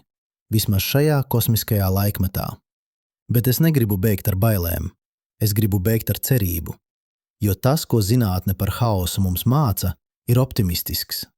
Tā māca, ka pat šķietami bezcerīgās situācijās ir iespējas, ka sistēmas, kas šķiet iestrēgušas, var pēkšņi transformēties, ka nelielas izmaiņas var radīt lielas sekas, ka nākotne nav iepriekš noteikta. Apskatīsim klimata krīzi. Jā, tā ir biedējoša. Jā, mēs esam radījuši milzīgas problēmas, bet zinātne par haosu mums parāda, ka sistēmas var mainīties ātri, ka ir kritiskās masas punkti, ka ir pozitīvas atgriezeniskās saites, kas var darboties mūsu labā. Piemēram, atjaunojamās enerģijas tehnoloģijas kļūst lētākas. Tas nozīmē, ka vairāk cilvēku tās izmanto, kas nozīmē, ka tās kļūst vēl lētākas, kas nozīmē, ka vēl vairāk cilvēku tās izmanto. Pozitīva atgriezeniskā saite, vai arī elektriskās automašīnas.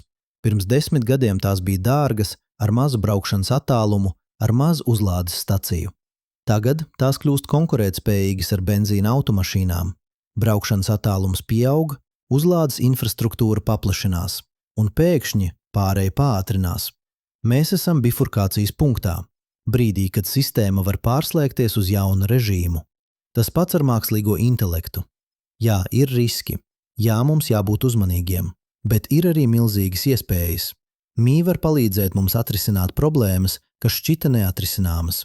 Var palīdzēt mums saprast sarežģītas sistēmas. Var palīdzēt mums atrast jaunus zāles, jaunus materiālus, jaunus enerģijas avotus. Var palīdzēt mums kļūt gudrākiem, radošākiem, līdzjūtīgākiem. Un šeit ir atslēga. Mums nav jācīnās pret haosu. Mums jāmācās dejot ar to. Jāsaprot tā raksti, jāatrod tā atraktori, jāizmanto tā radošais spēks. Jo haoss nav mūsu ienaidnieks. Haoss ir mūsu sabiedrotais. Tas ir spēks, kas ir radījis visu, kas pastāv, ieskaitot mūsu spēju saprast, ieskaitot mūsu spēju izvēlēties.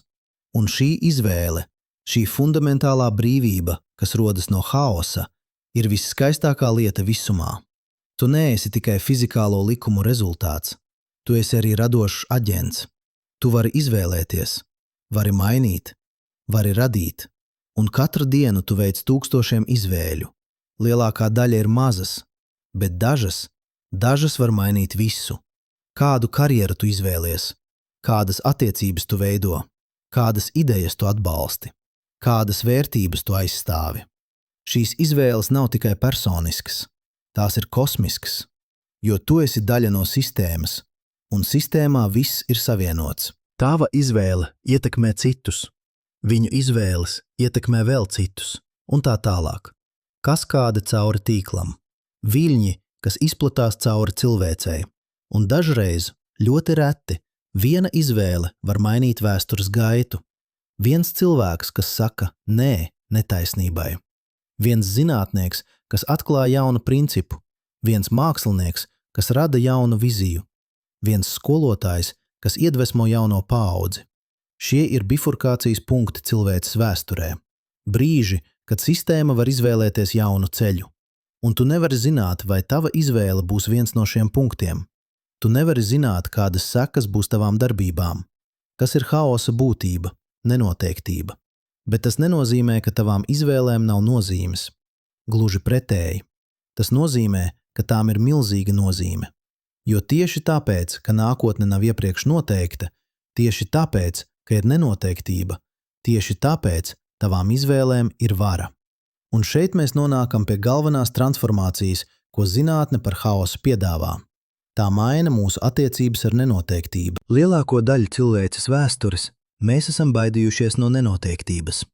Esam mēģinājuši to kontrolēt, novērst, ignorēt. Bet zinātne par haosu mums parāda, ka nenoteiktība nav kļūda. Tā nav trūkums, tā ir iezīme, fundamentāla visuma īpašība. Un ja mēs to pieņemam, ja mēs pārstājam cīnīties pret nenoteiktību un sākam dejot ar to, tad viss mainās. Mēs kļūstam elastīgāki, pielāgojamāki, radošāki. Mēs pārstājam meklēt vienu pareizo atbildi un sākam eksperimentēt ar daudzām iespējām. Mēs pārstājam baidīties no kļūdām un sākam mācīties no tām. Mēs pārstājam mēģināt kontrolēt visu un sākam ietekmēt virzienu. Tas ir kā burāšana. Tu nevari kontrolēt vēju, bet tu vari pielāgot savus burus. Tu vari izmantot vēju, lai dotos jebkurā virzienā, pat pret vēju. Tas prasa prasmi, izpratni, pacietību, bet tas ir iespējams. Un tas pats ar dzīvi. Tu nevari kontrolēt visu, kas notiek, bet tu vari izvēlēties, kā tu reaģē, kā tu pielāgojies, kā tu izmanto apstākļus. Un šeit ir viss skaistākais. Jo vairāk tu saproti haosu, jo labāk tu vari ar to strādāt. Jo vairāk tu saproti sistēmas, to atgriezeniskās saites, to atraktorus, to bifurkācijas punktus, jo efektīvāk tu vari tos ietekmēt. Nekontrolēt, bet ietekmēt. Virzīt. Palīdzēt sistēmai atrast labāku ceļu. Un tas ir tas, ko mēs darām kā zinātnieki, kā inženieri, kā dizaineri, kā mākslinieki, kā skolotāji, kā vecāki, kā pilsoņi. Mēs visi esam sistēmu dizaineri. Mēs visi veidojam struktūras, radām rakstus, ietekmējam plūsmas. Un jo labāk mēs saprotam principus, disipātīvas struktūras, pašorganizāciju, emerģenci, fraktālu zarošanos, jo labāk mēs varam to darīt. Bet šeit ir brīdinājums. Sistēmas ir sarežģītas. Tās ir pilnas ar negaidītām sekām, ar atgriezeniskajām saitēm, ko mēs neesam paredzējuši, ar emerģentām īpašībām, ko mēs neesam iedomājušies. Tāpēc mums jābūt pazemīgiem. Jāatzīst, ka mēs nezinām visu, ka mūsu modeļi ir nepilnīgi, ka mūsu prognozes ir nenoteiktas.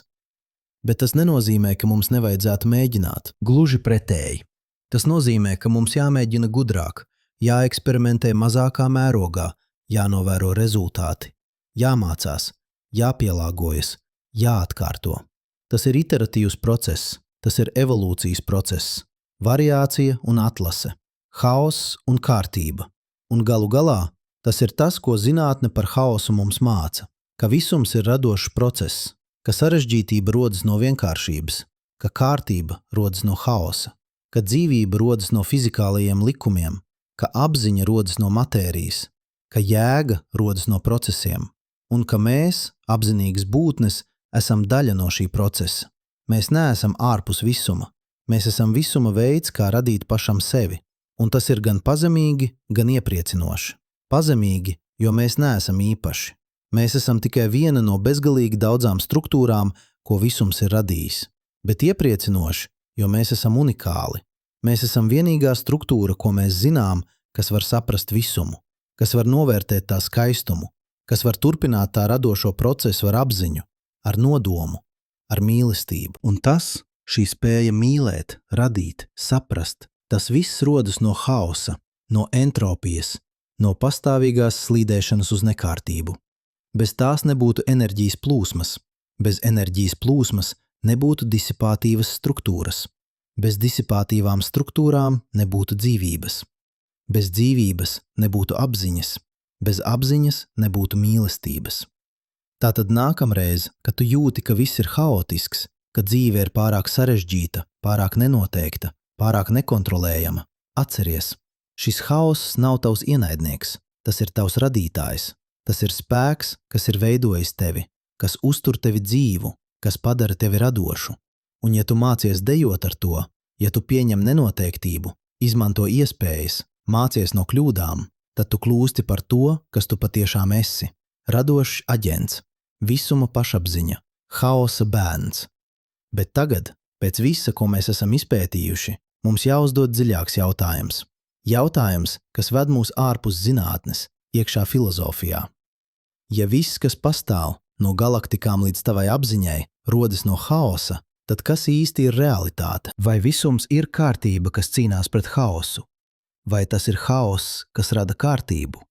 Vai arī, un šī doma ir visdziļākā, varbūt šis dalījums pats par sevi ir ilūzija. Senā Ķīnas filozofija runāja par Dao, ceļu, kas nav ne kārtība, ne haoss, bet abas vienlaikus. Grieķu filozofs Heraklīts teica, ka viss plūst, ka realitāte nav lieta, bet process. Budisms māca par anicca, nepastāvību, ideju, ka nekas nav fiksēts, viss pastāvīgi mainās. Un tagad, 21. gadsimtā, zinātne par haosu atklāja to pašu patiesību citā valodā. Realitāte nav statiska, tā ir dinamiska, tā ir deja starp kārtību un haosu, starp struktūru un plūsmu, starp būtni un kļūšanu. Un šī deja notiek visos līmeņos vienlaikus. Tavā ķermenī šūnas pastāvīgi mirst un atjaunojas. Katras 7 līdz 10 gadu laikā gandrīz katrs atoms tavā ķermenī tiek aizstāts. Tu neesi tā pati fiziskā būtne, kas tu biji pirms 10 gadiem. Bet tomēr tu joprojām esi tu. Tava identitāte nav atomos. Tā ir rakstā, procesā, plūsmā. Vai arī apskatīsim upi. Vai upe ir ūdens, kas plūst tajā? Nē, jo ūdens pastāvīgi mainās. Katru sekundi jauns ūdens. Vai upe ir gultne, pa kuru tā plūst? Arī nē, jo gultne arī mainās. Erozija, nogulumi, plūdi. Gadsimtu laikā upe var pilnīgi mainīt savu kursu. Tātad, kas ir upe? Upe ir process. Raksts. Veids, kā ūdens miedarbojas ar zemi. Veids, kā gravitācija veido plūsmu. Upe ir verbs, nevis lietvārds. Tā ir kaut kas, kas notiek, nevis kaut kas, kas ir. Un tas pats ar tevi. Tu neesi lieta, tu esi process. Tu esi veids, kā visums organizē sevi šajā konkrētajā vietā un laikā. Tu esi virpulis enerģijas plūsmā, raksts informācijas tīklā, deja starp kārtību un haosu. Un tieši šī dinamiskā daba, šī pastāvīgā mainība padara tevi dzīvu, padara tevi apzinīgu, padara tevi radošu. Bet šeit rodas paradokss. Ja viss pastāvīgi mainās, ja nav nekā pastāvīga, tad kā mēs varam runāt par patiesību, par zināšanām, par izpratni? Vai viss nav tikai relatīvs? Vai nav tikai subjektīvs? Vai nav tikai ilūzija? Atbilde ir nē. Un šeit zinātne par haosu piedāvā dziļu atziņu. Jā, detaļas ir nenoteiktas. Jā, precīza prognoze ir neiespējama. Bet raksti ir reāli. Atraktori ir reāli. Likumi ir reāli. Ir struktūra haosā. Ir kārtība nenoteiktībā. Ir patiesība mainībā. Iedomājies, ka tu vēro mākoņus. Katrs mākonis ir unikāls. Nekad divi mākoni nav identiski.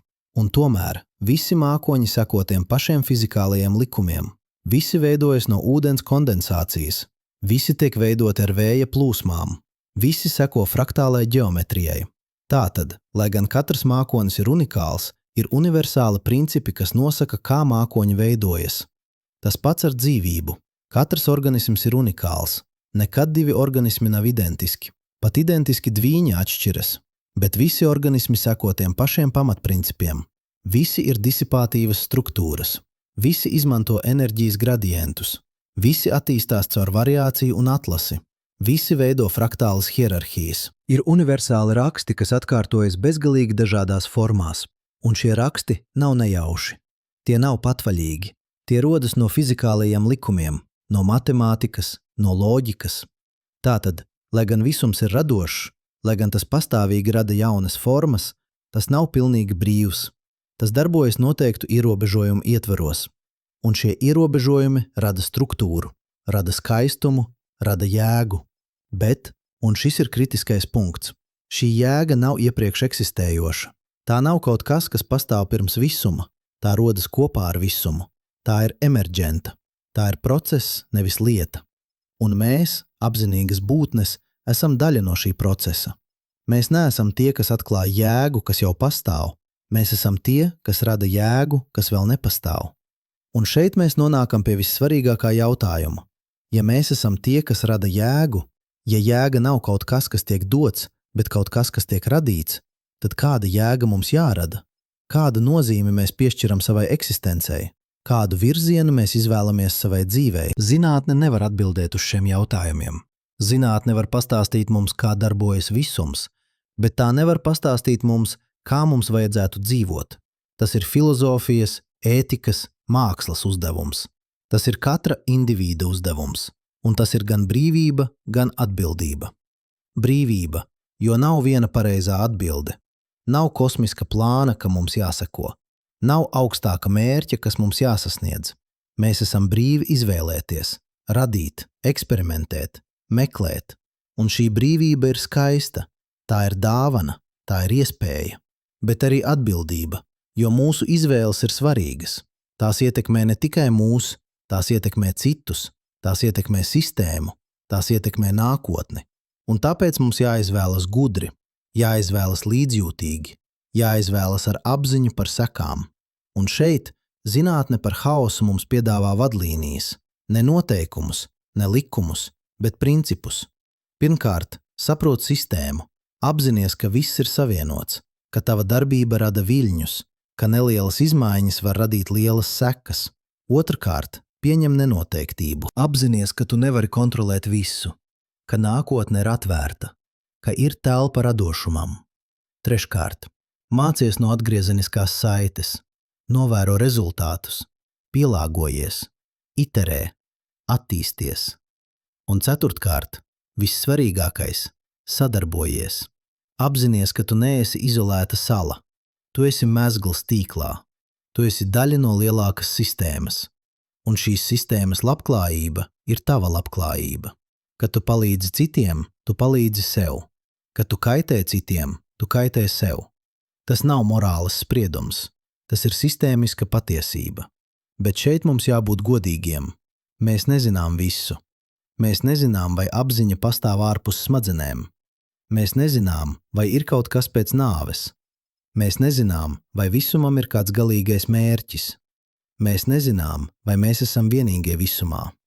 Mēs nezinām pat, kas ir tumšā matērija un tumšā enerģija, kas veido 95% no visuma.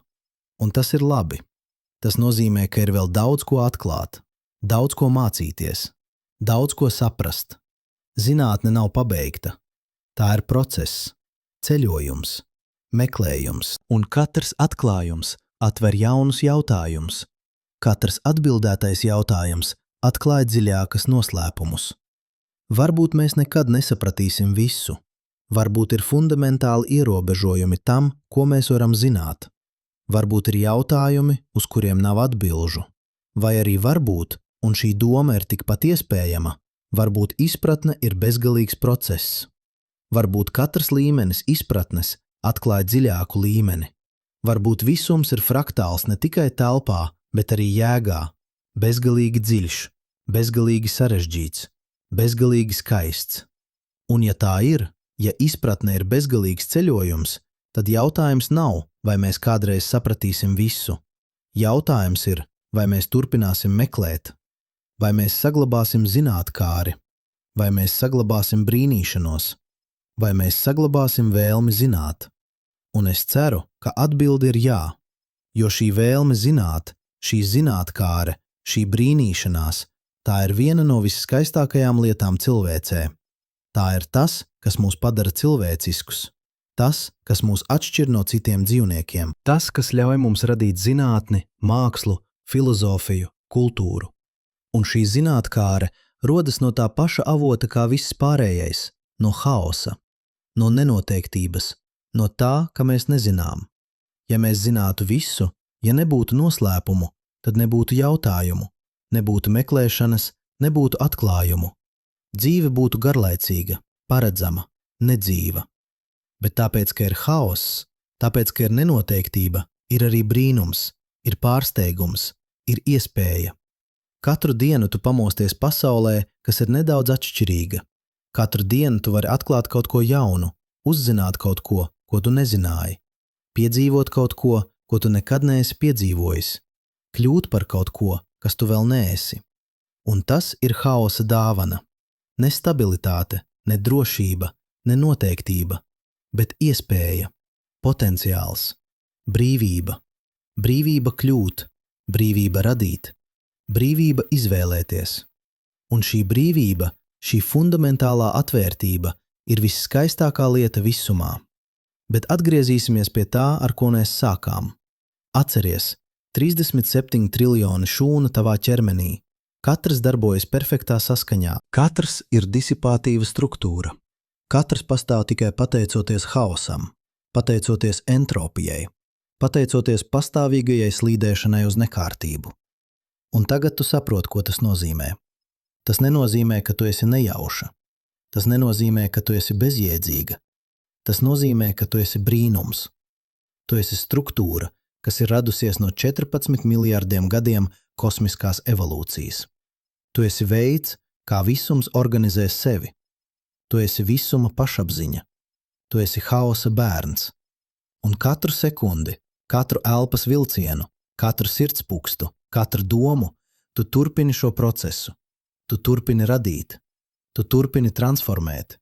Tu turpini dejot ar haosu. Un šī deja nav cīņa, tā nav pretestība, tā ir sadarbība, tā ir simbioze, tā ir mīlestība. Jo galu galā, kas ir mīlestība? Vai tā nav spēja pieņemt otru tādu, kāds viņš ir? Pieņemt viņa nenoteiktību, viņa mainību, viņa haotisko dabu, un vienlaikus palīdzēt viņam kļūt par to, kas viņš var būt, atbalstīt viņa augšanu, viņa transformāciju, viņa radošumu. Un ja mēs varam mīlēt citu cilvēku šādā veidā, pieņemot viņa haosu, atbalstot viņa kļūšanu, tad varbūt mēs varam mīlēt arī visumu šādā veidā, pieņemt tā nenoteiktību, atbalstīt tā radošumu, dejot ar tā haosu. Un tas nav misticisms, tas nav reliģija, Tas ir vienkārši dziļa izpratne par to, kas mēs esam, par to, kā mēs esam radušies, par to, kā mēs pastāvam. Mēs neesam ārpus visuma. Mēs neesam pretī visumam. Mēs esam visums. Mēs esam veids, kā tas pieredz pašu sevi, kā tas saprot pašu sevi, kā tas mīl pašu sevi. Un šī atziņa, šī dziļā savienojuma sajūta ar visu, kas pastāv, tā var mainīt visu. Tā var mainīt, kā tu redzi sevi, kā tu redzi citus, kā tu redzi pasauli. Tu vairs neesi izolēta sala. Tu esi daļa no okeāna. Tu esi vilnis uz bezgalīgās virsmas. Tu esi raksts bezgalīgajā audumā. Un katrs cits cilvēks, katrs dzīvnieks, katrs augs, katrs organisms arī ir raksts šajā audumā. Arī ir vilnis uz šīs virsmas. Arī ir visuma veids piedzīvot sevi. Tātad, kad tu kaitē citam, tu kaitē visumam. Kad tu palīdzi citam, tu palīdzi visumam. Kad tu mīli citu, tu mīli visumu. Un tas nav abstrakts, tas nav teorētisks, tas ir praktiski. Tas maina, kā tu dzīvo, kā tu izturi, kā tu izvēlies. Ja tu saproti, ka viss ir savienots, ka tava labklājība ir nesaraujami saistīta ar citu labklājību, tad tu dabīgi kļūsti līdzjūtīgāks, sadarbīgāks, rūpīgāks. Un šī transformācija no izolācijas uz savienojumu, no bailēm uz mīlestību, no pretestības uz pieņemšanu, tā ir vissvarīgākā transformācija, ko cilvēks var veikt. Tā ir transformācija, kas var glābt mūs no mums pašiem, no mūsu destruktīvajām tendencēm, no mūsu īsredzīgās alkatības, no mūsu pašnāvīgās konkurences, jo problēma nav haosā. Problēma ir mūsu attieksmē pret haosu. Mēs esam mēģinājuši to kontrolēt, pakļaut, novērst, un šī cīņa pret haosu ir radījusi lielāko daļu mūsu problēmu. Klimata krīze, mēģinājums kontrolēt dabu, neizprotot tās sarežģītību. Sociālā nevienlīdzība, mēģinājums kontrolēt citus, neatzīstot viņu cilvēcību. Garīgā krīze, mēģinājums kontrolēt sevi, neatzīstot savu mainīgo dabu. Bet ja mēs mainām perspektīvu, ja mēs pārstājam cīnīties pret haosu un sākam dejot ar to, tad viss kļūst iespējams. Mēs varam radīt sabiedrību, kas ir elastīga, nevis trausla, kas ir daudzveidīga, nevis viendabīga, kas ir radoša, nevis stagnējoša. Mēs varam radīt ekonomiku, kas kalpo dzīvībai, nevis iznīcina to. Mēs varam radīt kultūru, kas svin mainību, nevis baidās no tās. Un tas nav utopija, tas nav neiespējams sapnis, tas ir vienkārši cits veids, kā organizēt mūsu sistēmas. Veids, kas ir saskaņā ar to, kā visums darbojas. Veids, kas izmanto haosu, nevis cīnās pret to. Veids, kas rada ar entropiju, nevis pretītai. Un šis veids jau pastāv dabā. Ekosistēmas darbojas šādi. Tās ir elastīgas, daudzveidīgas, pašorganizējošās. Kad viena suga izzūd, citas aizpilda nišu. Kad vide mainās, organismi pielāgojas. Nav centrālā plānotāja. Nav hierarhijas. Tikai tīkls no miedarbībām. Tikai deja starp kārtību un haosu. Un mēs varam mācīties no šī modeļa. Mēs varam veidot mūsu sabiedrības kā ekosistēmas, ar daudzveidību, nevis viendabību, ar sadarbību, nevis domināciju, ar elastību, nevis stingrību, ar atvērtību, nevis slēgtību, ar radošumu, nevis kontroli. Bet tas prasa fundamentālu maiņu domāšanā. Tas prasa pieņemt nenoteiktību, pieņemt mainību, pieņemt haosu. Un tas nav viegli. Mūsu smadzenes ir evolucionējušas, lai meklētu rakstus, lai prognozētu nākotni, lai kontrolētu vidi. Šīs tendences ir palīdzējušas mums izdzīvot, bet tagad, mūsdienu sarežģītajā pasaulē, tās var kļūt par šķēršļiem. Jo pasaule ir kļūsi pārāk sarežģīta, lai to kontrolētu, pārāk savstarpēji saistīta, lai to paredzētu, pārāk dinamiska, lai to fiksētu. Mums ir nepieciešama jauna pieeja. Pieeja, kas pieņem sarežģītību, kas strādā ar nenoteiktību, kas dejo ar haosu. Un šī pieeja sākas ar izpratni. Izpratni par to, kā sistēmas darbojas, kā rodas emerģence, kā darbojas atgriezeniskās saites, kā notiek bifurkācijas. Un tad, ar šo izpratni, mēs varam rīkoties gudrāk. Nemēģinot kontrolēt visu, bet ietekmējot virzienu. palīdzot sistēmai atrast labākus atraktorus. Un šeit zinātne par haosu piedāvā cerību. Tā parāda, ka pat šķietami bezcerīgās situācijās ir iespējas, ka sistēmas var transformēties, ka nelielas izmaiņas var radīt lielas sekas, ka nākotne nav iepriekš noteikta, ka mēs varam izvēlēties, ka mēs varam mainīt, ka mēs varam radīt. Un šī spēja radīt, šī fundamentālā radošā brīvība, tā ir visskaistākā lieta, ko haoss mums ir devis. Tā ir dāvana, tā ir iespēja, tā ir uzaicinājums. Uzaicinājums piedalīties visuma radošajā procesā. Uzaicinājums kļūt par līdzradītājiem. Uzaicinājums dejot ar haosu. Un katru dienu tu pieņem vai noraidi šo uzaicinājumu. Katru dienu tu izvēlies, vai tu dzīvosi radoši vai reaktīvi. Vai tu pieņemsi nenoteiktību vai cīnīsies pret to. Vai tu sadarbosies ar haosu vai pretosies tam. Un šīs izvēles, šīs ikdienas parastās izvēles, tās veido tavu dzīvi, tās veido tavu rakstu, tās veido tavu deju. Tātad, kas tu izvēlies būt? Kādu rakstu tu izvēlies radīt? Kādu deju tu izvēlies dejot? Šie jautājumi nav abstrakti, tie nav filozofiski, tie ir praktiski, tie ir personīgi, tie ir tavi. Un atbilde nav viena, nav pareizā ceļa, nav perfektā risinājuma. Ir tikai tavs ceļš, tavs risinājums, tava deja, un tā būs unikāla, tā būs skaista, tā būs tava. Jo tu esi unikāls raksts visuma audumā, unikāls vilnis uz bezgalīgās virsmas, unikāls veids, kā haoss ir organizējis sevi. Un neviens cits, nekad, nekur nebūs tieši tāds pats kā tu. Tava perspektīva ir unikāla, tava pieredze ir unikāla, tava dāvana visumam ir unikāla. Un šī unikālā dāvana, šis unikālais raksts, tas rodas no haosa, no nenoteiktības, no tā, ka tu neesi iepriekš noteikts, no tā, ka tu vari izvēlēties, no tā, ka tu vari radīt, no tā, ka tu vari kļūt. Tātad pieņem haosu, pieņem nenoteiktību, pieņem mainību, ne kā ienaidnieku, bet kā draugu, kā sabiedroto, kā radošo spēku, kas ir veidojis tevi, kas uztur tevi, kas ļauj tev būt, un tad ar šo pieņemšanu dejo. Dejo ar dzīvi, dejo ar nenoteiktību, dejo ar haosu, ne cīnīdamies, ne pretodamies, bet plūstot, pielāgojoties, radot, kļūstot, jo galu galā tas ir viss, kas mums ir. Šis moments, šī elpošana, šī deja, un tā ir pietiekami, tā ir vairāk nekā pietiekami. Tā ir brīnums. Tu esi brīnums. Struktūra, kas radusies no haosa.